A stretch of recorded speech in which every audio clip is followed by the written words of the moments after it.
Bonjour, bonjour, bonjour la famille. Ouais, je suis là. Aujourd'hui, comme on le dit souvent, le linge sale se lave en famille. Le linge sale se lave en famille. Et il y a un linge que nous avons trempé il y a longtemps. On a mis ça, on a trempé. On a mis eau de javel, on a mis de l'eau. On a mis Omo, tout ça. Il y a longtemps qu'on a trempé ce linge. Et je pense qu'aujourd'hui, nous devons laver ça.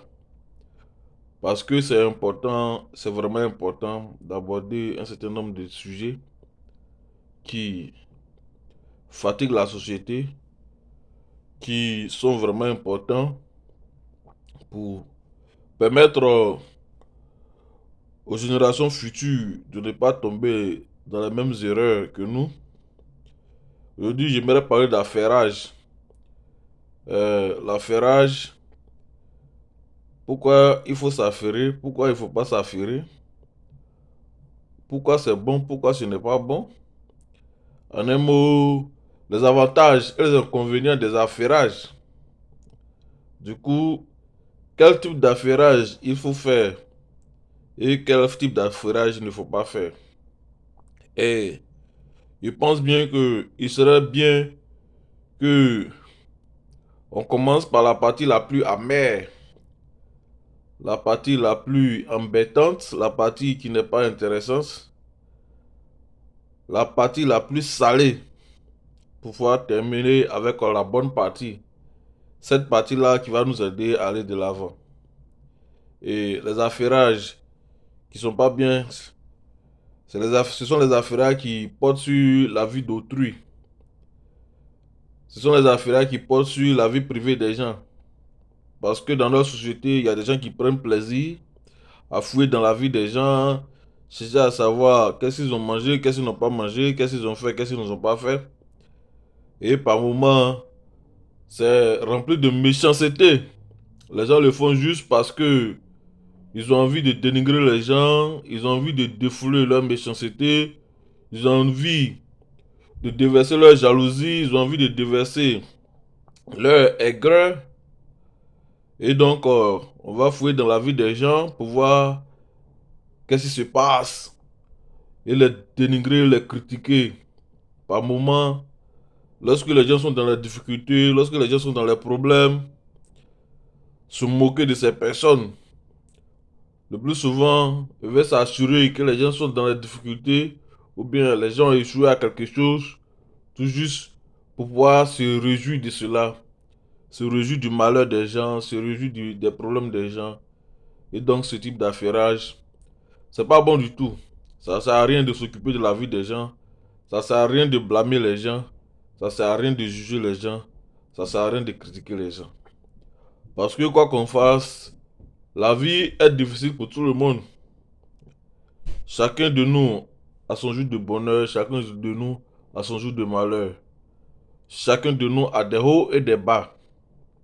Et donc, ça sert à rien de prendre son temps tout juste pour pouvoir parler de la vie de quelqu'un, critiquer la personne. Et souvent même, la personne même a une situation qui est mieux que la nôtre. Mais on prend la peine de la critiquer par simple jalousie ou bien par simple méchanceté. Par moment, on ternit l'image des gens.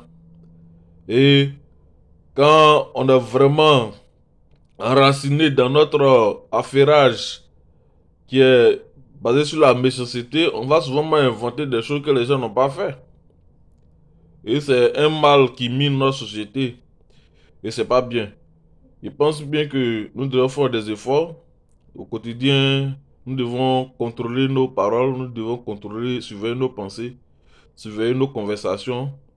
Ça sert à rien de juger les autres. Quand nous-mêmes on est conscient que nous aussi, on a des moments difficiles, on a des hauts, des bas.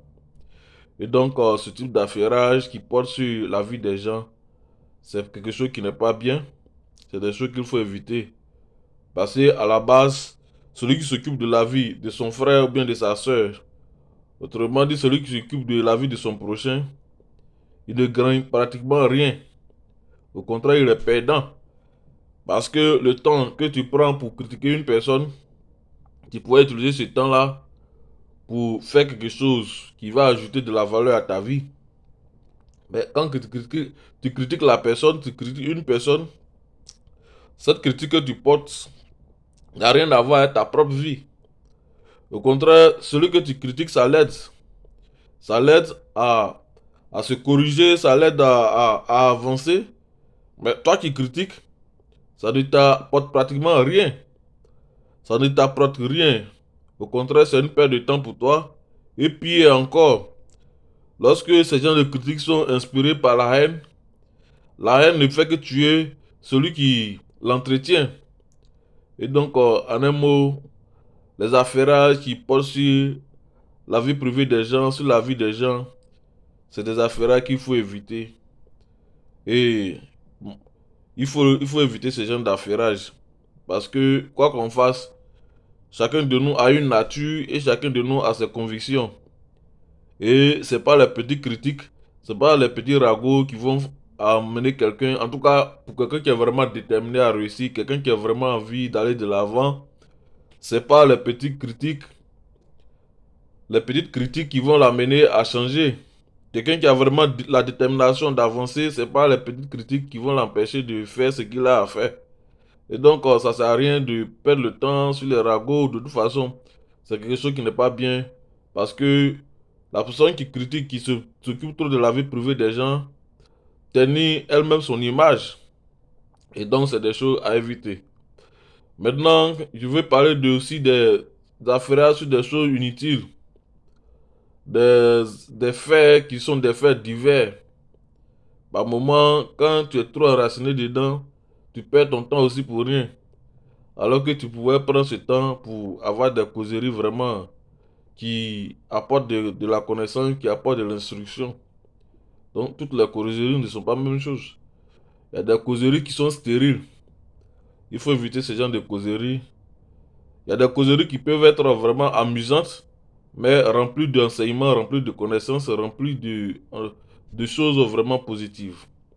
Et nous allons passer maintenant à l'affairage qui fait réussir, l'affairage qui peut nous amener à réussir, l'affairage qui peut nous amener vraiment à améliorer nos conditions de vie. C'est déjà de s'affairer sur les opportunités du moment. Voilà. On va s'affairer pour savoir, actuellement, c'est quelle activité il faut faire pour avoir de l'argent. C'est quelle formation il faut faire pour pouvoir évoluer. Quel est l'état d'esprit de telle personne qui a réussi. Comment il fait même pour réussir. Voilà. Quelle stratégie tu mets en place pour pouvoir gérer l'argent. Bon, ça, c'est des gens d'affaires qui sont vraiment positives. Donc, il faut s'affairer dans le bon sens. Il faut s'affairer, s'approcher les vieux pères, les vieilles mères, entre guillemets, nos aînés. Il faut les approcher pour s'affairer sur des choses qu'on ne maîtrise pas. Au lieu d'aller critiquer le foyer de ta soeur, mieux vaut approcher les personnes qui sont expérimentées pour que tu te donnent les conseils pour que toi-même, ton foyer puisse avancer. Ces gens d'affaires, ça marche. Pour les élèves et étudiants, il faut s'affairer sur les nouvelles technologies, il faut s'affairer sur les orientations, il faut s'affairer sur les offres d'emploi.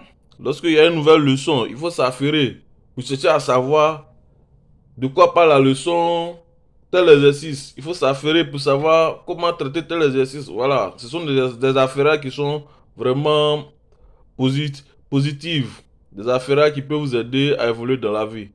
Et c'est un message qui est simple, qui paraît banal, mais très important. Si vous voulez réussir dans la vie, soyez curieux, mais il faut que votre curiosité soit une curiosité fertile, une curiosité productive, une curiosité qui vous pousse vers des choses importantes, une curiosité qui vous pousse vers des choses qui vont vous amener à réussir. Et donc aujourd'hui, c'est mon message qui est là. Affairons-nous vivants, mais affairons-nous sur des sujets qui sont vraiment importants. Importants, s'il vous plaît. Merci beaucoup, bonne journée.